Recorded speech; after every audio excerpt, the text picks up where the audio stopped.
इस मूवी की शुरुआत में हम एक लड़की को देखते हैं जिसका नाम एशली है। आज उसका हस्बैंड पूरे 1 साल का वक्त बिताने के बाद जेल से छूटने वाला है। एशली अपने हस्बैंड को पिक करने के लिए खुद जेल जाती है। उसके हस्बैंड का नाम मैक्स होता है। मैक्स जेल से बाहर निकलकर सीधे एशली की गाड़ी में आकर बैठ जाता है। पूरे 1 साल के लंबे गैप के बाद मिलने के कारण दोनों को शुरुआत में सब कुछ थोड़ा अजीब सा लगता है, लेकिन लंबे रास्ते में बात करते करते धीरे धीरे सब कुछ ठीक होने लगता है। मैक्स उससे अपने बेटे के बारे में पूछता है। एशली जवाब देती है कि वो बिल्कुल अच्छा है। अब वो स्कूल भी जाने लगा है और आजकल वो अपनी नानी के पास रहता है। दोनों सीधा अपने घर की तरफ बढ़ रहे थे। वो दोनों रास्ते में एक गैस स्टेशन पर रुकते हैं जहां पर एशली अपनी गाड़ी में फ्यूल भरवा रही थी और मैक्स कुछ जरूरी सामान लेने के लिए गैस स्टेशन के जनरल स्टोर के अंदर चला जाता है, जहां पर टाउन का एक पुलिस ऑफिसर इस स्टोर के ओनर से किसी मिसिंग आदमी के बारे में पूछताछ कर रहा होता है। तभी शॉपकीपर उसको बताता है कि मुझे लगता है कि उसको जरूर बिगफुट ले गया है। दरअसल इस सिटी में एक कहानी बहुत फेमस है कि काफी साल पहले इस सिटी के जंगलों में एक जानवर जैसे क्रीचर रहा करते थे जिनको बिगफुट कहा जाता था। शहर के कई लोग आज भी बिलीव करते हैं कि वो क्रीचर आज भी इन जंगलों में एग्जिस्ट करते हैं। ये शॉपकीपर भी बिगफुट की इस कहानी पर पूरी तरह बिलीव करता था, लेकिन यह पुलिस ऑफिसर इस स्टोरी पर बिल्कुल भी बिलीव नहीं करता। इसलिए वो शॉपकीपर को कहता है कि इन फालतू बातों को छोड़ो और अगर तुम्हें ये मिसिंग आदमी कहीं भी दिखे तो मुझको तुरंत इन्फॉर्म करना। इसकी बातों को इग्नोर करते हुए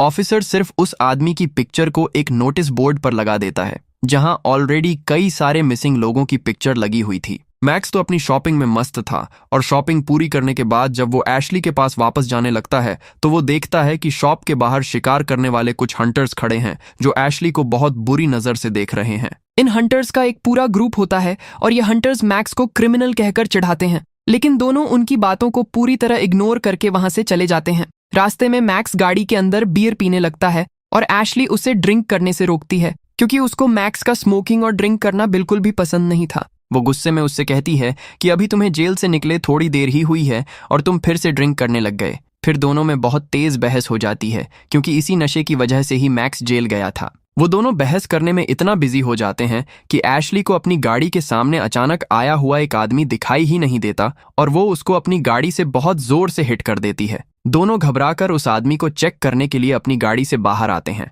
तभी वो देखते हैं कि उस आदमी को बहुत ज्यादा चोट लगी है। उसकी हालत बहुत ज्यादा खराब है। उसकी दोनों टांगे कट चुकी हैं और उसके शरीर पर काफी गहरे निशान हैं। उसकी ऐसी हालत देखकर ये दोनों तुरंत समझ जाते हैं कि यह सब सिर्फ कार से टकराने की वजह से नहीं हुआ होगा। साफ लग रहा था कि उस पर किसी जंगली जानवर ने अटैक किया होगा। वो आदमी तड़पते हुए उन दोनों के सामने ही दम तोड़ देता है। अब हमें कैमरे के एंगल से पता चलता है कि कोई है जो इनको छुपकर देख रहा है। एशली घबराकर पुलिस को कॉल कर रही थी, लेकिन मैक्स उसको ऐसा करने से मना कर देता है क्योंकि अभी अभी तो वो जेल से छूट कर आया है और इन सब चीजों से वो वापस से किसी बड़ी मुसीबत में फंस सकता है। लेकिन एशली फिर भी पुलिस को कॉल करके बता देती है कि हमारी गाड़ी का एक्सीडेंट हो गया है। वो उन्हें अपनी सही लोकेशन भी दे देती है। तभी मैक्स को जंगल के अंधेरे में कुछ दिखाई देता है और इससे पहले कि वो कुछ समझ पाता कि ये क्या है, कोई उन पर बहुत तेजी से पत्थरों की बारिश करने लगता है। मैक्स जब दोबारा देखने के लिए अपना सर बाहर निकालता है तो उनमें से एक पत्थर आकर सीधे उसके सर पर लगता है, जिस वजह से वो पीछे लुढ़कता हुआ खाई से होता हुआ सीधा नदी में गिर जाता है।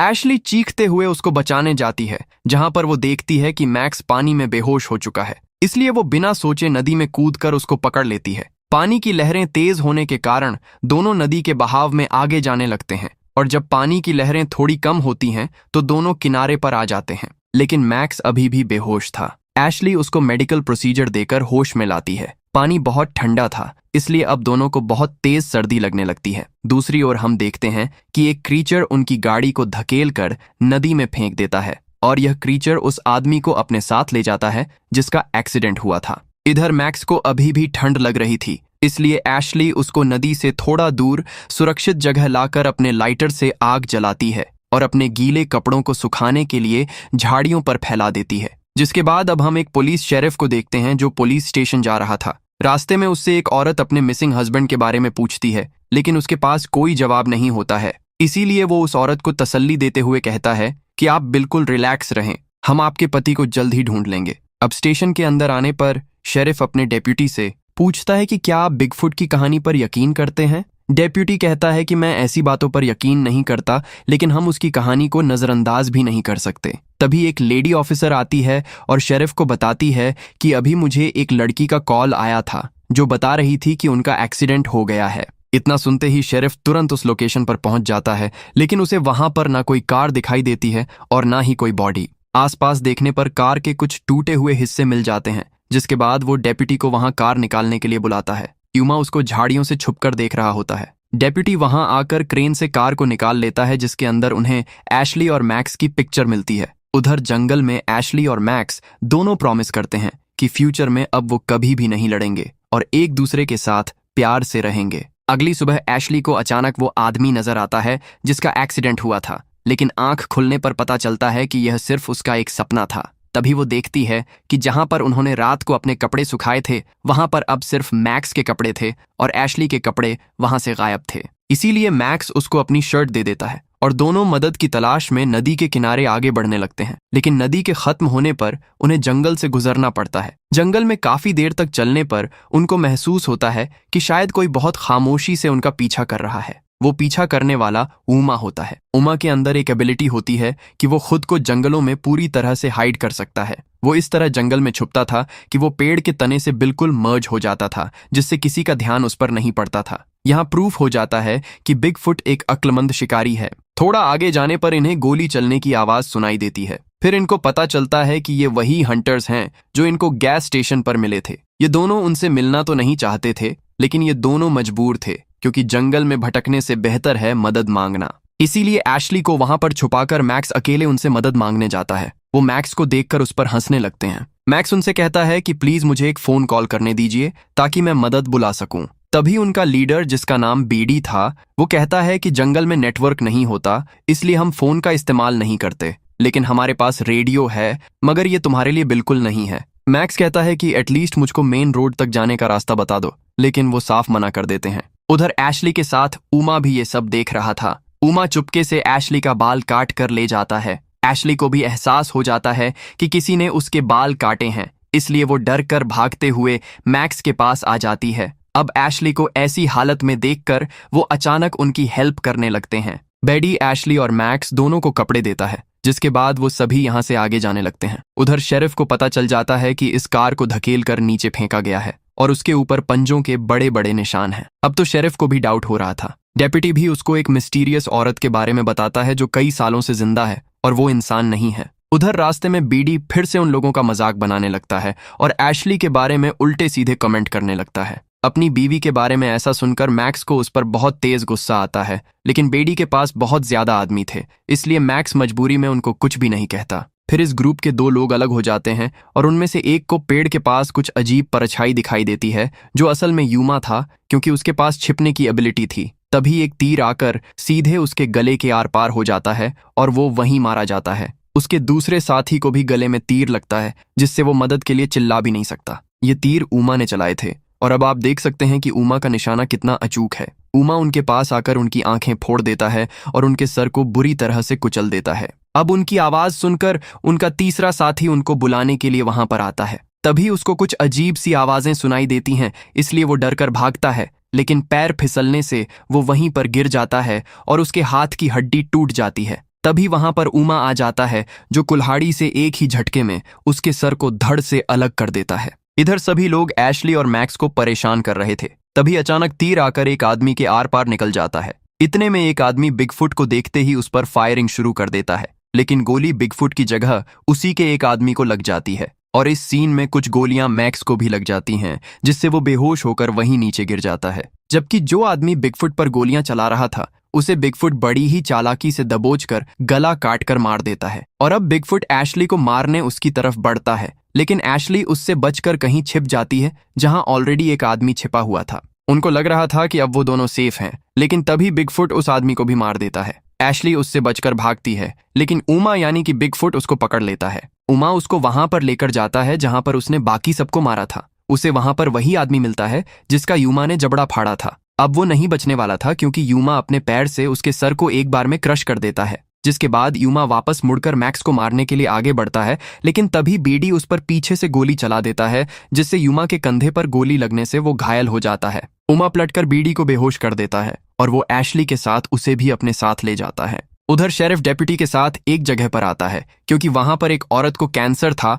और उसके लिए वहां रात को एक रिचुअल होने वाला था जिसको एक विच आकर अपने साथ ले जाती है। ये विच वही मिस्टीरियस औरत है जिसके बारे में डेप्यूटी बात कर रहा था। अब हम देखते हैं कि वो विच जंगल में अपने घर में मैक्स का इलाज कर रही है। सबसे पहले वो जड़ी बूटियों से मैक्स की बॉडी से सारी गोलियां निकाल देती है। फिर वो एक चीज खाकर मैक्स के जख्मों पर थूक देती है। बाद में उसके जख्मों पर टांके लगा देती है। अब उधर बिगफुट की गुफा में एशली को भी होश आ गया था।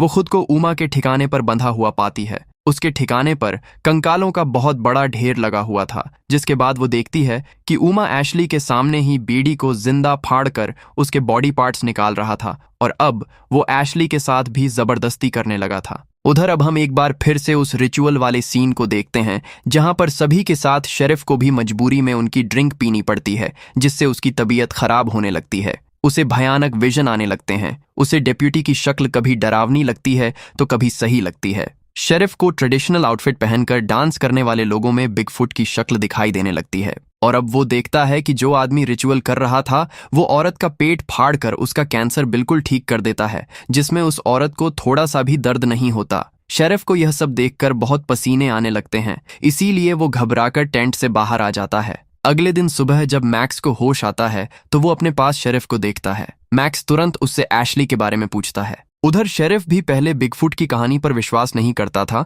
लेकिन अब उसको भी सब कुछ समझ आ जाता है। शेरिफ मैक्स को बताता है कि हमारे जंगलों में एक क्रीचर रहता है जिसको बिगफुट या फिर यूमा कहते हैं। वो ऑफिसर बताता है कि ये क्रीचर असल में हमारे कबीले के पुराने लीडर हैं और एक जमाने में ये हमारे भी लीडर हुआ करते थे, लेकिन अब इनकी आत्मा बिगफुट का रूप लेकर हमको डरा रही है। बिगफुट एक एंशिएंट क्रीचर है जो एक पुराने कबीले से बिलोंग करता है। वह बताता है कि एशली को बिगफुट उठाकर ले गया है। मैक्स कहता है कि बिगफुट के कंधे पर गोली लगी है और अब वो घायल और कमजोर है, इसलिए शेरिफ बिगफुट को मारने के लिए और मैक्स एशली को ढूंढने के लिए जंगल में जाने का फैसला करते हैं। उन्हें पता था कि बिगफुट इंसानों को और उनके हथियारों को स्मेल कर सकता है। बिगफुट को पता ना चले इसलिए वो अपने साथ पुराने हथियार ले जाते हैं और एक लिक्विड को अपनी पूरी बॉडी पर लगा लेते हैं ताकि बिगफुट उनको स्मेल ना कर पाए। लेकिन शेरिफ अपने साथ एक गन ले लेता है और दोनों जंगल की तरफ रवाना हो जाते हैं। तभी पीछे से वो विच उनका हौसला बढ़ाने के लिए ड्रम बजाने लगती है क्योंकि वो भी चाहती थी कि बिगफुट मारा जाए।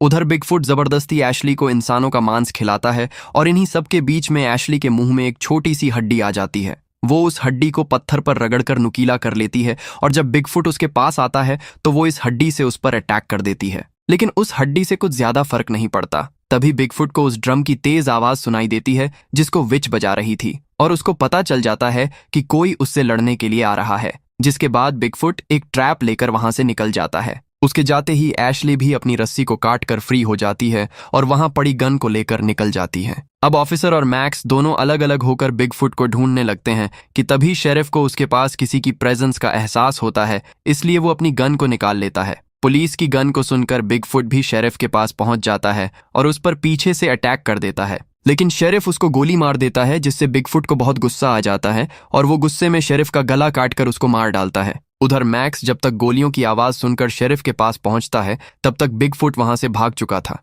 मैक्स उसकी गन अपने साथ रख लेता है और बिगफुट के खून को फॉलो करते हुए आगे बढ़ता है, जिधर वो एशली को भी देख लेता है जो बिगफुट को मारने के लिए आगे बढ़ रही थी। मैक्स उसको वापस चलने के लिए बोलता है, लेकिन एशली उसी डायरेक्शन में चली जाती है जहां पर बिगफुट गया था। एशली बिगफुट को शूट कर देती है। सबको लगता है कि वो मारा गया, जिसके बाद वो मैक्स के साथ भागने लगती है और जब दोनों आराम करने के लिए रुकते हैं तो इनको अचानक बिगफुट की आवाज सुनाई देती है। इसका मतलब वो अभी भी जिंदा है। मैक्स एशली को बचाना चाहता है, इसलिए वो अकेला बिगफुट से मुकाबला करने के लिए यहीं पर रुक जाता है और एशली को वहां से भेज देता है। मैक्स बिगफुट के पास जाकर उस पर गोलियां चलाने लगता है, लेकिन उसको गोलियों से कोई फर्क नहीं पड़ता। वो दौड़कर मैक्स के पास आता है और उसको गर्दन से पकड़कर उठा लेता है, लेकिन तभी मैक्स एक चाकू से उसके हाथ पर अटैक कर देता है जिससे वो उसको छोड़ देता है। फिर मैक्स एक लकड़ी का टुकड़ा लेकर भागने लगता है कि तभी उसका पैर बिगफुट के लगाए एक ट्रैप में फंस जाता है। बिगफुट आकर एक बार फिर से मैक्स को पकड़ लेता है, लेकिन मैक्स हार नहीं मानता